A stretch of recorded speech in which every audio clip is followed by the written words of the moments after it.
Jamerson Reis, de Geografia.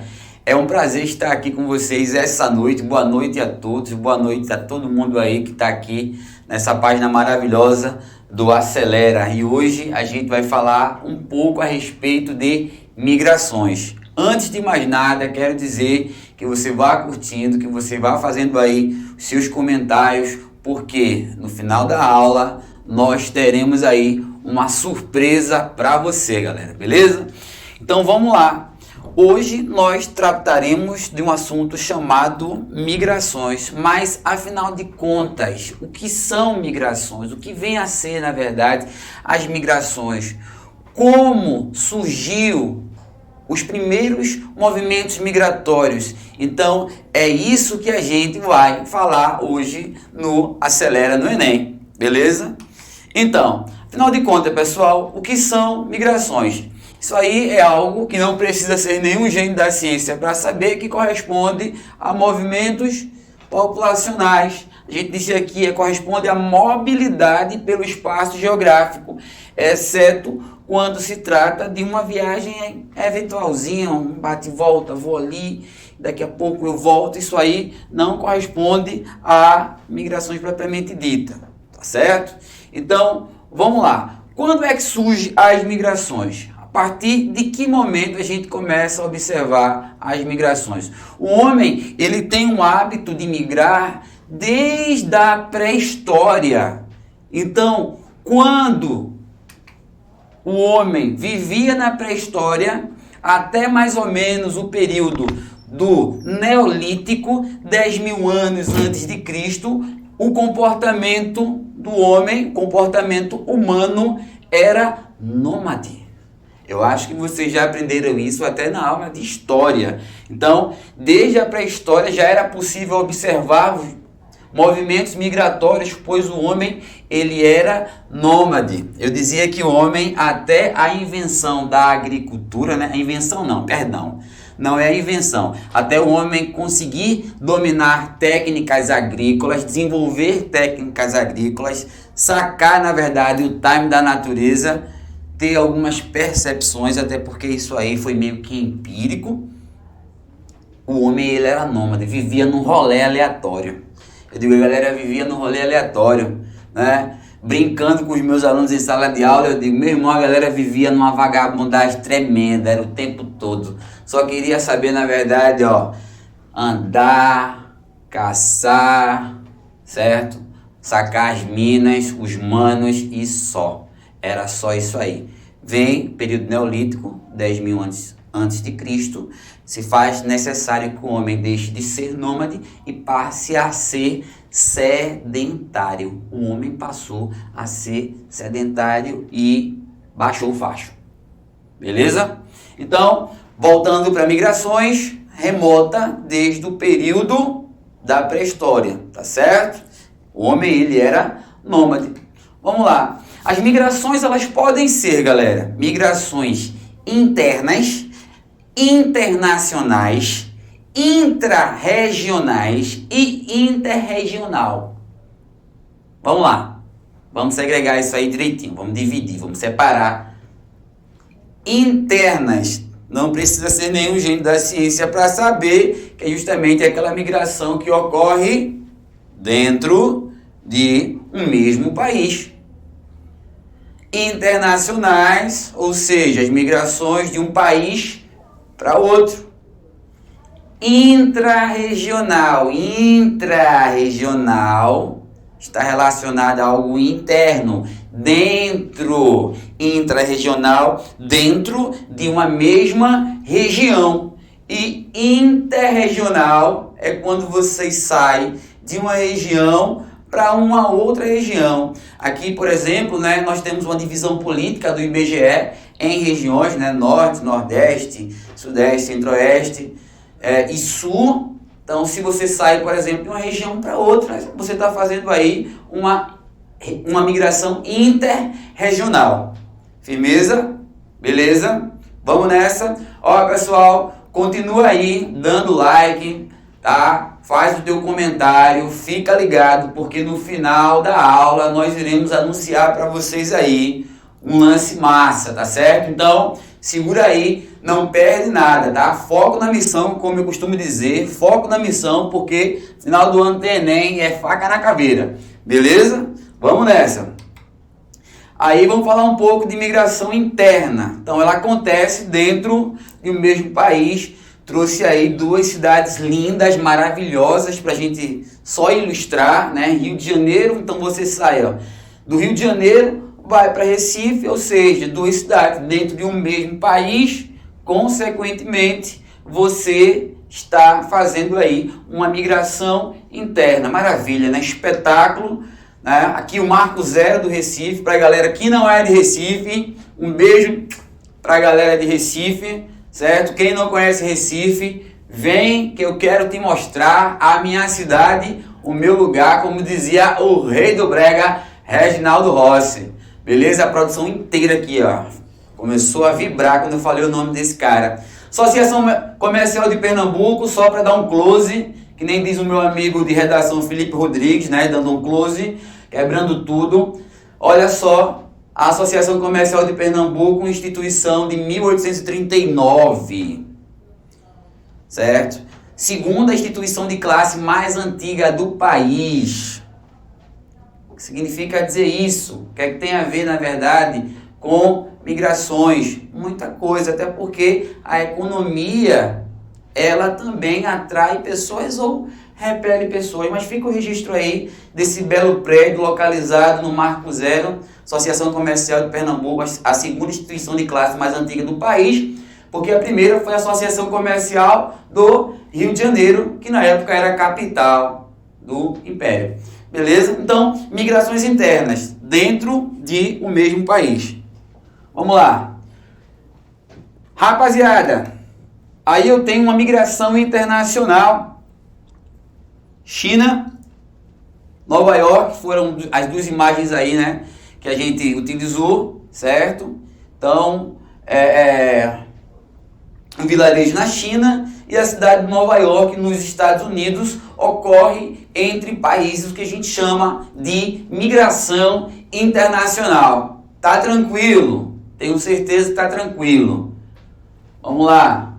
Seguinte, pessoal, dando sequência, eu tenho aí um outro tipo de migração, que é justamente a migração intrarregional, certo? Então, intrarregional é justamente quando ocorre dentro de uma mesma região. Aqui, por exemplo, Salvador, mais uma vez, cidade de Recife. Um beijo aí para a galera da Bahia, um beijo especial para a galera de Salvador, tá? Quem é de Salvador aí, vai colocando aí, certo? Isso, vai colocando aí no chat. Salvador aqui, acena, solta um beijinho, faz um coração e vamos seguir a aula. Migração intrarregional ocorre num país, no mesmo país, né? Dentro de uma mesma região. Tudo certo, tudo maravilhoso. Mais uma vez, volto a falar, no final da aula tem uma surpresa, né? Rapaz, ó, sinceramente, todas as vezes quando alguém me dizia, olha, final da aula tem uma surpresa, eu ficava nervoso.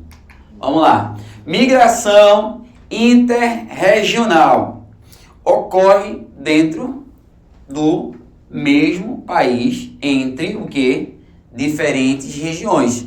Então, por exemplo, você sai da região Nordeste e vai para a região Sul. Gente, eu quero falar um pouco, tá certo? Eu quero parar um pouco aqui nesse slide aqui, mas eu quero falar a respeito de alguns fluxos migratórios que ocorreu aqui no Brasil. Primeira coisa a salientar para vocês. Prestem atenção, fera, na hora que você for analisar a questão, quando falar a respeito de fluxos migratórios dentro do nosso país, perceba que os principais fluxos migratórios existentes estão relacionados, quase todos, na verdade, com questões econômicas. Por que quase todos, professor? Porque eu vou falar de um outro momento que não está relacionado com questões econômicas. Eu acho não, né? São situações relacionadas à natureza, fenômenos naturais, na verdade, que acaba fazendo com que o cidadão se veja na necessidade de sair, na necessidade de migrar. Quais seriam, professor, os principais fluxos migratórios que o senhor poderia deixar aqui pra gente? Calma, certo? Veja só, eu tenho, por exemplo, a chegada, a ida de muita gente para a região norte. Aí você vai parar um pouco e vai pensar qual foi o ciclo importante, economicamente falando, na região norte, ciclo da borracha. Então, no período do ciclo da borracha, muita gente ia para a região amazônica. Migração. Gente de onde, por exemplo? Gente do Nordeste, gente da região Centro-Oeste. Todas essas pessoas aí iam em busca de melhores condições. Eu posso citar, por exemplo, o ciclo do ouro. Levou também muita gente àquela região ali, a região Ouro Preto, Minas Gerais, sobretudo ali, cidade histórica. Então, eu tenho também o crescimento, a industrialização da região sudeste, não é? São Paulo, Grande São Paulo, cidades como o ABC paulista, né? Santo André, São Bernardo, São Caetano, posteriormente a Diadema, não é isso? Então, o que é que eu posso falar a respeito de outros tipos de migração? Deixa eu ver, a região sul também recebeu muita gente, não só alemães e italianos, mas pessoas também que, claro que foi na verdade num número muito menor, mas que aproveitaram essa oportunidade para tentar, vamos dizer, que ter uma mobilidade social, melhorar um pouco de vida. Vamos lá. E aí, nós fechamos essa parte de imigração interregional. Vamos lá, pessoal. Migrante. Todo mundo aqui, na verdade, tem, vamos dizer, que uma dúvida muito... Todo mundo não, perdão, tá? Perdão. Existem feras, na verdade, que confundem muito esse lance de emigrar, imigrar, professor. Na hora da prova eu buguei. Não consegui lembrar, na verdade, quem é que entrava e quem é que saía. Quem é que chegava e quem é que ia embora. Eu sei, gente, o seguinte, migrante, na verdade, é justamente as pessoas que estão no processo de deslocamento. Ah, professor, para onde? Não importa, o cara que está se movimentando, fazendo o processo ou de saída ou de entrada, ele é um migrante. Agora, vê só, emigrante e imigrante. Cara, vou te dar uma dica que não vai esquecer mais nunca.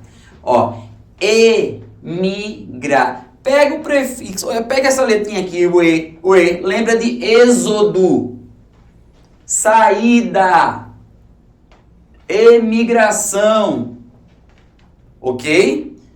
É aquele que sai de um lugar, emigrou. Êxodo, saída, expulsar, começa com E, expelir, começa com E. Olha, estou fazendo até em Libras, né? Poxa, professor, cara, gostaste, Diego? Massa, ó. E começa com E, certo? Também não perguntei outras não, viu? Vamos lá. Imigrante, IM, importado. Algo importado, algo que vem de fora, certo? Algo que vem de fora. Imigrante é aquele que chega em um lugar, é aquele que chega num determinado lugar. Firmeza? Professor Diego, estamos há quanto tempo? 14 minutos. Maravilha, pessoal. Vamos lá, olha aí. E agora a gente vai falar a respeito dos principais fluxos migratórios. Valendo a pena salientar mais uma vez, final da aula, certo? Vou falar pelo menos o que é, né? A gente vai ter um sorteio, galera. Pronto? De que fica para depois. Mas a gente vai ter um sorteio, uma coisa maravilhosa, um prêmio muito massa, algo que está dentro desse contexto de vestibular, que vocês vão utilizar, talvez não só agora nessa preparação para o vestibular, mas também quando entrarem na universidade, se Deus quiser, no ano de 2023, não é isso? Então foco na missão, pois o meu negócio é a aprovação, beleza? Então vamos nessa. Principais fluxos migratórios. Então deixa eu falar um negócio para vocês. Os movimentos migratórios, vamos dizer assim, em termos de quantidade, né, quantitativo, ele ocorreu mais a partir da última década do século XX. Então, em termos quantitativos, o que é que vale a pena a gente salientar? A gente vale a pena, por que isso aconteceu mais na última década do século XX? Há vários fatores, né? A quantidade de pessoas era maior, então a proporção, na verdade, também foi maior. A possibilidade de transportes, né? Então temos aí mais transportes, as pessoas elas conseguem na verdade se locomover. Então alguns conflitos também eles se intensificaram em locais pontuais. Então tudo isso fez com que as pessoas na verdade elas migrassem desde o final da década do século XX, da última década, né? Digamos que nos anos 90, tá certo? Então, dos anos 90 para cá, nós tivemos aí os maiores fluxos migratórios existentes aí no mundo, né? As migrações internacionais são uma das mais fortes características do mundo contemporâneo. Poxa, que afirmação! O que é que eu posso pensar com isso? O mundo contemporâneo, muitas vezes o jovem, ele começa, na verdade, a pensar da seguinte maneira: vou entrar na universidade, vou terminar o meu curso e quero ir para o Vale do Silício, porque sei que eles adoram a galera, certo, de TI, a galera de engenharia mecânica, mecatrônica, ou seja, a galera, na verdade, aí de exatas. Beijo, pessoal de exatas, né? Pessoal de exatas que precisa muito de geografia também para passar, viu, no Enem. Mas, enfim, nós temos aí esse momento, grava esse momento aí, última década do século XX, foi quando aconteceu aí, tivemos aí os maiores, mais fortes, tá, fluxos migratórios. Vamos ver, as regiões de maior saída de pessoas desde a última década. Vamos lá, dá um close aí nesse negócio, boa, essa equipe é maravilhosa, viu? Ó, as regiões de maior saída de pessoas desde a última década do século XX, desde os anos 90, certo? Ó, Sul e Sudeste Asiático, notadamente China e Filipinas. Alguém pode estar em casa pensando agora o seguinte: rapaz, a China ela cresce tanto economicamente, o parque industrial chinês, ele se desenvolve tanto. A China se preparou com a construção da usina de Três Gargantas, que conseguiu engolir a usina de Itaipu, né? Três Gargantas engoliu a usina de Itaipu. Por que eu estou falando de Itaipu? Porque era considerada a maior do mundo, né? Hoje, na verdade, não vamos dizer que chega perto da capacidade de produção de energia da China, na Três Gargantas. Mas por que a China fez algo tão suntuoso, tão maravilhoso? Porque o parque industrial desenvolvendo se fazia necessário cada vez mais você ter matrizes energéticas eficientes que conseguisse dar conta do recado lá. Não pode ter apagão num país, na verdade, que pensa em ser um país de ponta. Vamos lá. Então, por que as pessoas saíam? Porque o regime ainda é muito repressor. Então, note que por questões políticas, certo? Também faz com que pessoas elas migrem.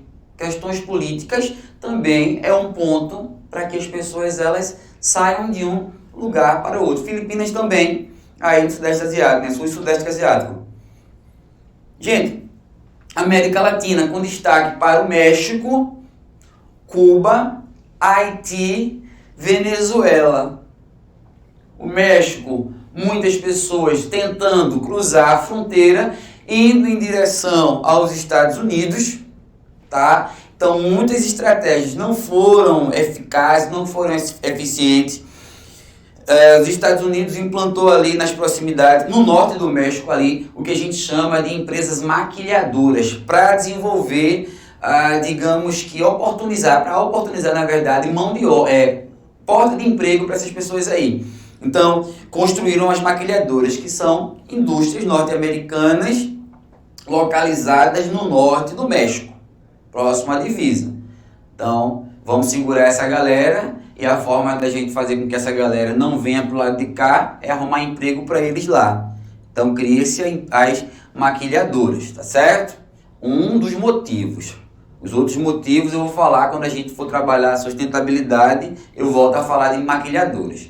Mas um dos motivos foi justamente isso, conter, na verdade, o fluxo para o lado norte-americano. Então, muitas pessoas migram do México para os Estados Unidos. Cuba, devido também isso é um resquício, na verdade, da Guerra Fria, né? Cuba, ela ficou isolada. Cuba, ela era aliada, na verdade, da União das Repúblicas Socialistas Soviéticas, e nós sabemos que a União Soviética, né, o próprio sistema, era um sistema, na verdade, assim, que meio que se fechava, digamos assim, para o mundo. Então, muitos insatisfeitos faziam com que muitas pessoas insatisfeitas aí com esse regime fazia com que elas migrassem, tá certo? Haiti, temos, além da pobreza, a questão de muitos desastres também, né, naturais lá, terremotos no Haiti e crise política aí na Venezuela, tá certo? Fez com que aí muitas pessoas elas migrassem aí da América Latina. Na África Setentrional eu tenho aí o Marrocos, Oriente Médio, Turquia, Iêmen, tá? África Subsaariana como um todo e também o leste europeu. Queria só salientar aqui, gente, muito destaque, muita atenção na hora de vestibular para o Afeganistão e para a Ucrânia. Os movimentos migratórios hoje que mais, vamos dizer, que estão mais latentes, estão mais visíveis, certo? Trágico também, né, os motivos pelos quais essas pessoas elas estão migrando. No Afeganistão, nós temos a volta do regime, né? A volta do Talibã. As tropas norte-americanas, elas saem dos Estados Unidos e, consequentemente, o regime Talibã ele volta, um regime altamente repressor. Regime altamente repressor. E temos aí a Ucrânia, né? Milhares de ucranianos, na verdade, aí saindo, fugindo justamente dessa terrível e penosa guerra aí com a Rússia, beleza? Esse aqui é o panorama aí das regiões da maior saída de pessoas, né? Desde a última década do século XX. Diego, estamos em quantos minutos? Boa! Então vamos lá, chegamos aí na reta final da nossa aula, tá certo, galera? Vale a pena salientar, fica até o finalzinho, estamos acabando para que você possa participar do sorteio, tá? Enquanto isso, vai dando teu like, ativa essa notificação, que eu tô sabendo aí que tem uma galerinha aí que tá perdendo aula, tá certo? Ativa essa notificação e vamos embora. Gente, principais fatores que contribuíram para os fluxos migratórios, né? São fatores naturais, então seca, extrema, frio, extremo, ou seja, os extremos, na verdade, né? Erupções vulcânicas, furacões, terremotos. Questões naturais fazem com que as pessoas elas saiam. Questões econômicas, é óbvio, tá? Questões políticas e culturais também aqui, conflitos étnicos, religiosos e também os conflitos bélicos, é o que está acontecendo lá na Ucrânia, né? Rússia e Ucrânia aí nessa guerra. Então, esses são, na verdade, os principais fatores que fazem com que alguém saia de um local para o outro, beleza? E aí, povo, vamos lá, clássicas, né? As clássicas, os tipos de imigrações clássicas. Êxodo rural, certo? tem uma música chamada Triste Partida. Todas as vezes que eu vejo esse nome, Êxodo Rural, eu só lembro da música eu acho que do Luiz Gonzaga, mas pelo menos foi popularizada na voz do Luiz Gonzaga, chamada Triste Partida. Setembro passou, outubro e novembro, já estamos em dezembro, meu Deus, o que há de nós? Vale a pena você ouvir esta canção aí, porque ela está completamente contextualizada com o Êxodo Rural. Mas a galera que assiste o Acelera tem que ficar esperto. Sabe por quê? Porque o Êxodo Rural, todas as vezes que a gente pensa em Êxodo Rural, no contexto brasileiro, eu só lembro do homem da Caatinga indo em direção a São Paulo, indo em direção a Recife, indo em direção às principais capitais ou cidades, na verdade, até um pouco mais desenvolvidas. Mas o êxodo rural, olha para mim, o êxodo rural, gente, ele se intensificou na primeira Revolução Industrial, beleza? Primeira Revolução Industrial. Por que, professor, primeira Revolução Industrial? Ele começa a se intensificar. Gente, século V até o século XV, eu tive o quê? Feudalismo. Feudalismo é rural, tá? É rural. Uma sociedade basicamente rural. E de uma hora para outra tem um cara, certo? Chamado James Watt, que inventa um lance chamado de máquina a vapor. E a Inglaterra, na verdade, ela, vamos dizer que foi a pioneira da Revolução Industrial. A galera começa, na verdade, existe a possibilidade da gente ganhar por hora. Então vamos embora para as fábricas. Londres era um local muito insalubre. Paris era muito insalubre também no início da Revolução Industrial. As pessoas elas iam, mas nem sempre elas eram absorvidas, não tinha emprego para todo mundo. Nem todo mundo conseguia, por exemplo, trabalhar 12, 14, 16 horas por dia, como se fala num livro chamado A História da Riqueza do Homem, de Leo Huberman. Vou repetir para você anotar. História da Riqueza do Homem, de Leo Huberman. Lê esse livro aí. Tem outro livro também chamado Antes de Marx. Antes de Marx.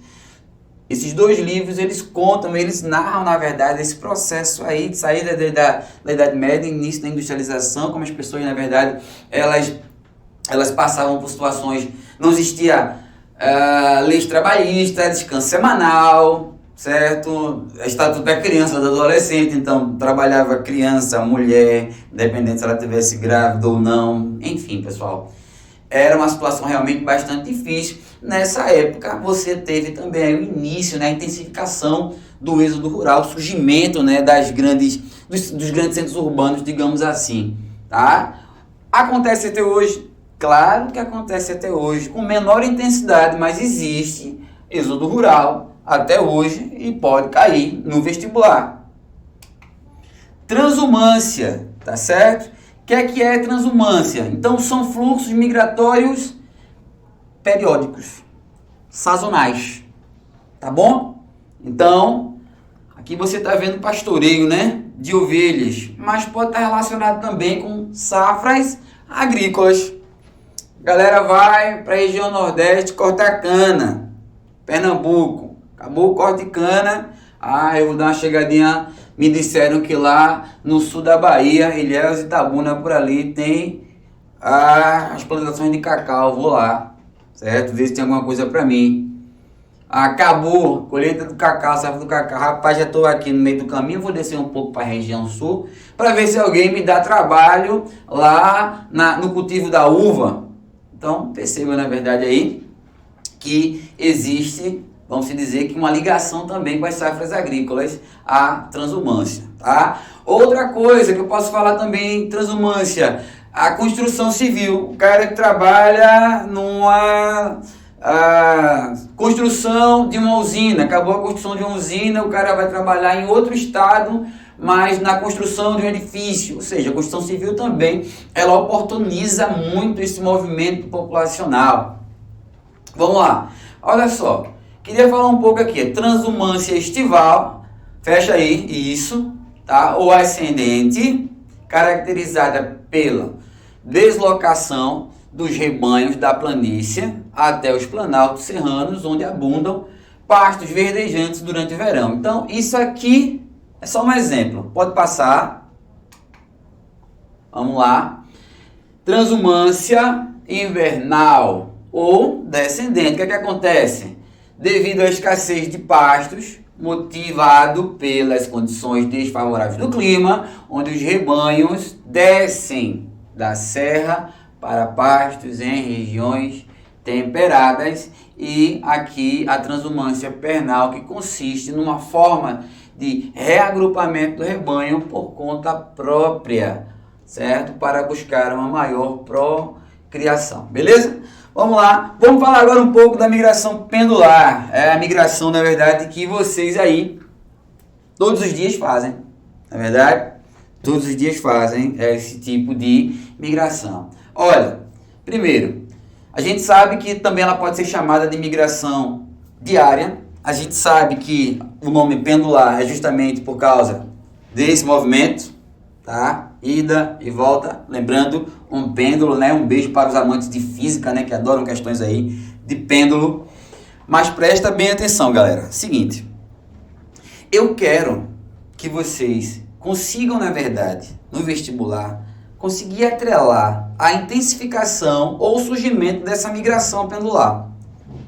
A migração pendular, ela só foi possível, tá? Graças à revolução dos transportes, mano. Graças à revolução do transporte. Por exemplo, tem uma instituição que eu trabalho que ela fica a 70 quilômetros da minha casa, tá? 70 quilômetros da minha casa. Não estou falando de 700 metros, ou 7 quilômetros. Estou falando de 70 quilômetros. E 3 vezes na semana, por exemplo, eu faço esse deslocamento. Então, só para ir e voltar, tem 140 quilômetros aí. É chão, né, cara? É chão. Mas isso é possível graças à revolução dos transportes. Então, você vai lá, pega o carro, segue. Ou, sei lá, quando eu estou meio aventureiro, tá certo? Eu incorporo, na verdade, lá o motoqueiro fantasma e vou de moto também, 70 quilômetros. Mas presta bem atenção. A revolução do transportes, ela está atrelada à segunda revolução industrial. Petroquímica e eletricidade. Certo?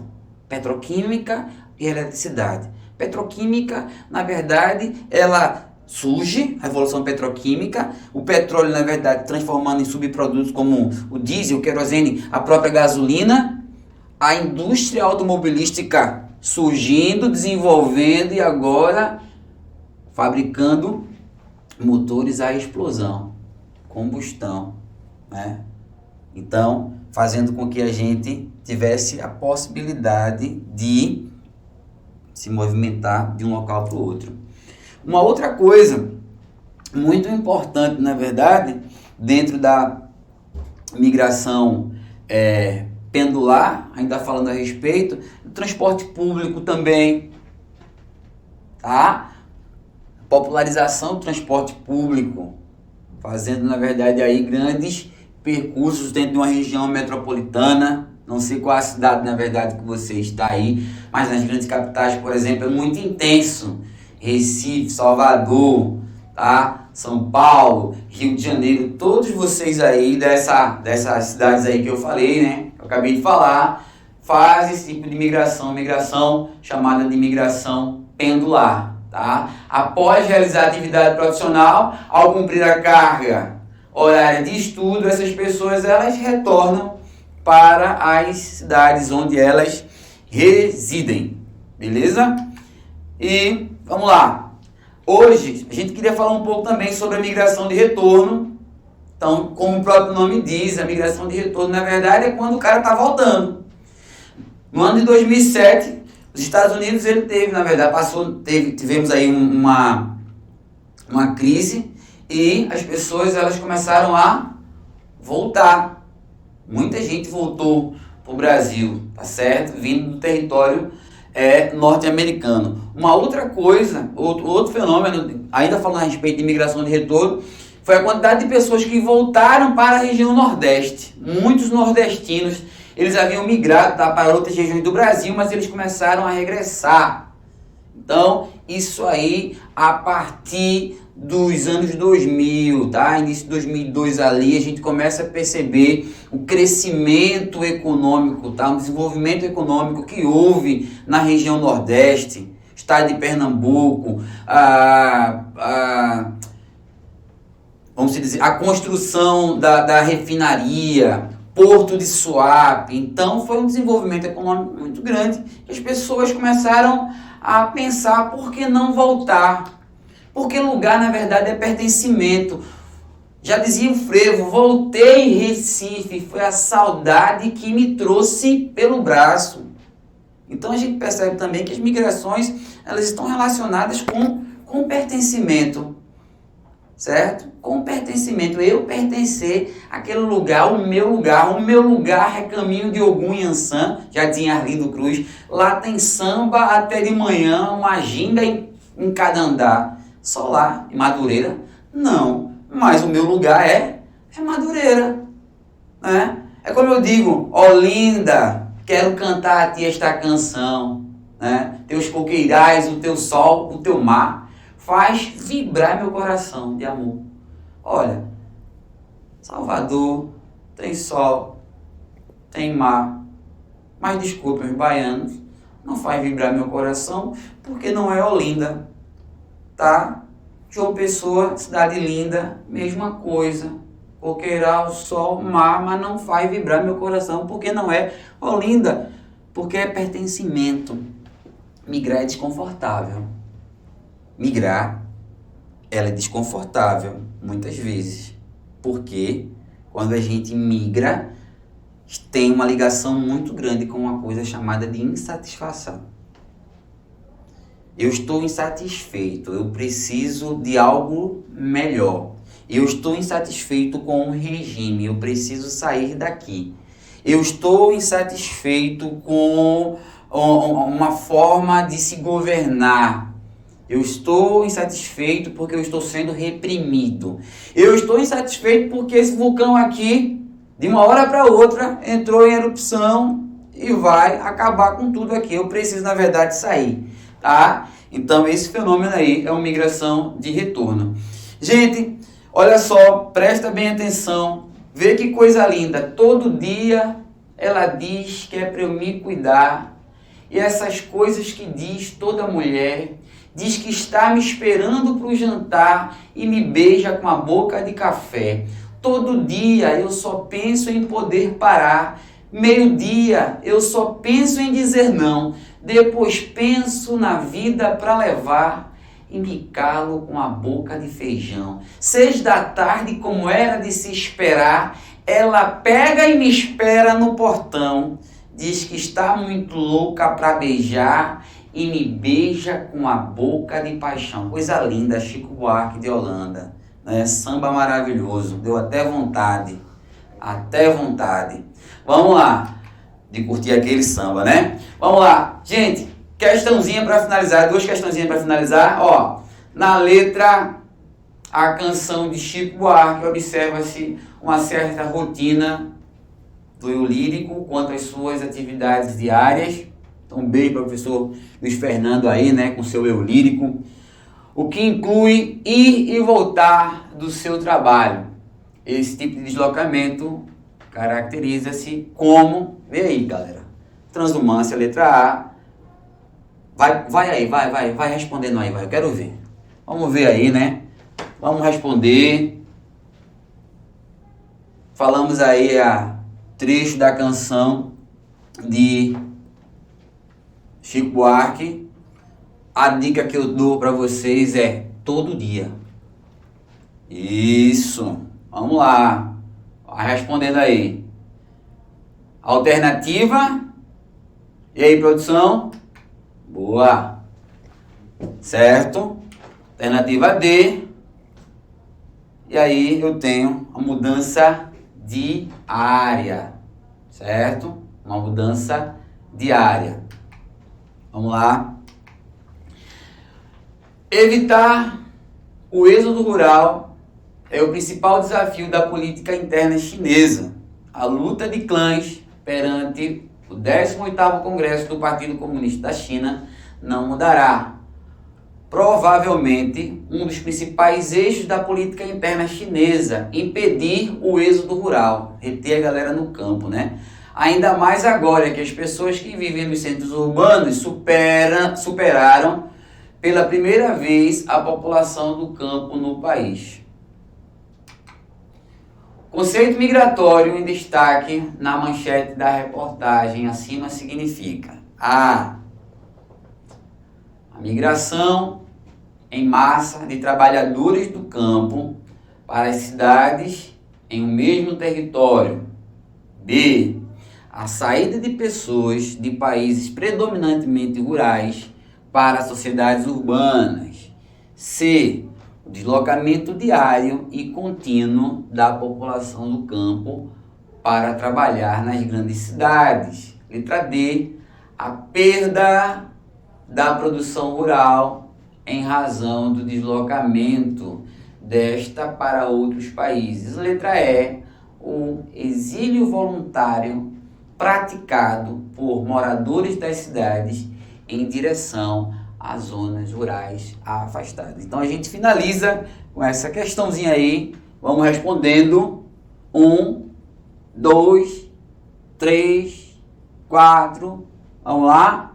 5. Alternativa A.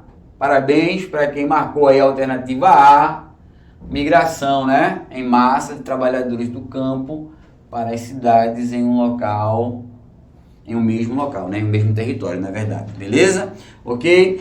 Galerinha, estamos chegando ao final, tá certo?